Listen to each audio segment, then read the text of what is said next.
Welcome to Swati e-learning channel. Today in pediatric we will see about the topic foreign bodies. Foreign bodies refers to any object that is placed in the ear, nose or mouth that is not meant to be there and could cause harm without immediate medical attention. So there are multiple, here you can see foreign bodies removal from the ear.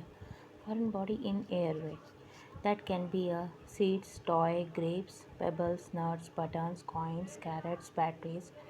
Choking or gagging when the object is first inhaled, coughing at first, wheezing with the symptom that indicates the foreign body is still causing an airway obstruction. Stridor, cough that gets worse, child is unable to speak, pain in the throat area or chest, hoarse voice, bluishness around the lips, not breathing. The child may become unconscious, prolonged impaction may lead to pneumonitis and bronchitis.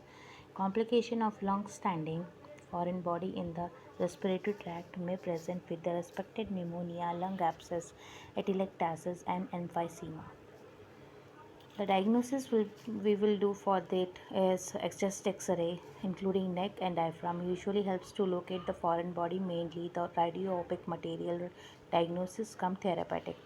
Emergency, if it is there, then at home we have to hanging the child upside down and thumping over the back, groping with the fingers in the pharynx, back blows, chest thrust, Himmlich maneuver. Himmlich maneuver is a thing in which we have to be जो हम लोग बच्चे को उसके पेट को abdomen को हम लोग प्रेस करते हैं और उसके प्रेशर से उसके सांस की नली से या एयर वे से वो सब प्रेशर से ही वो चीज़ें बाहर निकल जाती है फॉरेन बॉडी.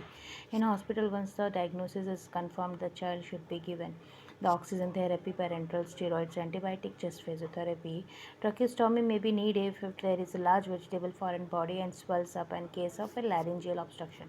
So tracheostomy हम लोग laryngeal obstruction की कंडीशन में करते हैं और फिर उसके बाद हम thoracotomy और ब्रोंकोटोमी करते हैं जिसमें वो बहुत ज़्यादा देर तक अगर फॉरेन बॉडी ब्रोंकस में अटका है तो हम थोराकोटोमी ब्रोंकोस्टोमी और अगर लारेंजियल ऑब्स्ट्रक्शन है तो फिर हम ट्रैकियोस्टोमी करते हैं.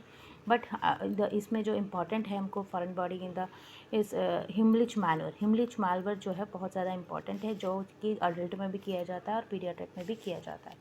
अगर हम देखें कान में अगर there is a foreign body in the ear multiple foreign body तो फिर क्या क्या हो सकता है. खाने की कोई चीज़ चली जाती है, कोई कीड़ा चला जाता है, टॉयज़ है, बटन्स है या पीसेस ऑफ क्रेयॉन्स है, स्मॉल बैटरीज है.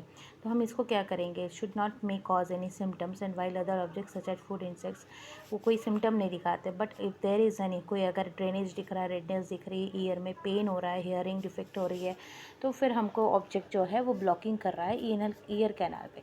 तो इसको हम कैसे मैनेज करेंगे. हम लोग उसको prompt removal means we have to plan for its removal और magnets I should be some then to we have to उसको ऐसे इंस्ट्रूमेंट जो कि ईयर के लिए यूज़ होता है इंस्ट्रूमेंट से हमको उसको इंसर्ट करना है ईयर में और उसको निकालना है.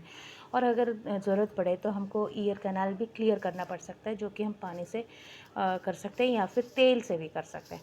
तो जैसे कि आप इधर देख रहे हैं इधर एक मशीन के लिए सक्शन अपैरेटस यूज़ किया जाता है और री एग्जामिन किया जाता है कि वो ऑब्जेक्ट निकला है या नहीं ईयर कैनाल में या वो कैनाल जब वो निकाल रहे थे उस दौरान कोई इंजरी तो नहीं हुई है. उसके बाद हम उसमें एंटीबायोटिक ड्रॉप्स और ईयर को प्रिस्क्राइब करेंगे जो कि पॉसिबल इन्फेक्शन को प्रिवेंट करेगा. उसके बाद हम देखते हैं foreign body in the nose में बच्चे सबसे ज़्यादा कोई भी अपने खिलौना डाल लेते हैं या कोई रबर पेंसिल की नोक डाल लेते हैं या टिश्यू डाल लेते हैं. any type of foreign body they can put in the nose and trying to smell it object. so there will be a unilateral या तो वो एक तरफ गया है या फिर वो दोनों तरफ गया है और दोनों तरफ जाके उसने nasal obstruction कर दिया और बच्चा बहुत ज़्यादा चीख रहा है और म्यूगल स्वेलिंग और इरिटेशन हो रही है, पेन हो रहा है, नेजल ब्लीडिंग हो रही है. तो इसके लिए आप क्या करेंगे. Treatment involves the prompt removal of object, sedating the child necessary and suction machine. Suction करना है और पेशेंट को हमेशा इंसर्ट करना है उनके इंस्ट्रूमेंट से नाक से इंस्ट्रूमेंट निकालने के लिए ऐसा बारीक and forceps will be using for making out removal of that. And उसके बाद हम लोग नेजल ड्रॉप कोई एंटीबायोटिक ऑइंटमेंट या नेजल ड्रॉप ट्रीट करेंगे जो कि इन्फेक्शन से उसको बचाएगा. Then foreign body in the eyes, आँख में कुछ चला जाता है तो हम लोग नॉर्मली हमेशा देखते हैं कि हम कहते हैं उसको अच्छे से पानी से धो लो.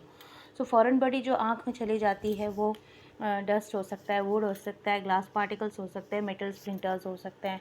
दैट फिर वो क्या करता है, आई में या तो इंजरी कर देगा या फिर कॉर्निया, कंजक्टिवा, स्क्लेरा, जो कि हमारे एनाटॉमिकल पार्ट्स है आई बॉल के। तो उस वजह से कैसे पता चलेगा कि बच्चे को आइज़ में फॉरेन बॉडी गई है, तो उसके क्या सिम्टम्स हमको दिखेंगे। एक तो बहुत ज़्यादा उसको आँखों में पेन होगा और बहुत ज़्यादा आंसू आएंगे, that is lacrimation. Foreign body sensation रहेगी, फोटोफोबिया होगा, बहुत ज़्यादा उसको लाइट में जाने की इच्छा नहीं होगी और रेडनेस रहेगी आँखों में और बहुत खुजली होगी और आँखें सूज जाएगी। या फिर आप बहुत ज़्यादा इन्फेक्शन हो सकता है जो कि वुड और प्लांट फॉरेन बॉडी से जैसे हमको दिखता है। तो हमको उसमें क्या करना है, फॉरेन बॉडी अगर है तो उसमें हमको उसको निकालना है, उसको साफ़ करना है, जो कि उसकी आँखें जो हैं जो दिक्कत कर रही है ब्लिंकिंग में।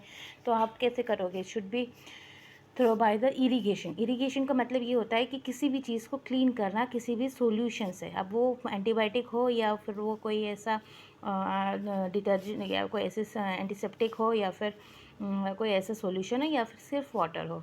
तो कॉटन टिप से, एप्लीकेटर से, हमको मैग्नेट से उसको क्लीन करना है। और सर्जिकल रिमूवल भी हम लोग उसमें, इंट्राओक्युलर फॉरेन बॉडी अगर ज़्यादा अंदर गया है तो हम उसको एंटीबायोटिक थेरेपी स्टार्ट करेंगे। सर्जिकल रिमूवल कर सकते हैं और एंटीबायोटिक थेरेपी में आप कोई भी आई ड्रॉप जो कि एंटीबायोटिक हो और एसेप्टिक आई केयर और फॉलोअप के लिए रेगुलर करके, because eyes are the important part of the anatomical body in the. So next comes to for imperforate anus, that we will start in next class. Thank you.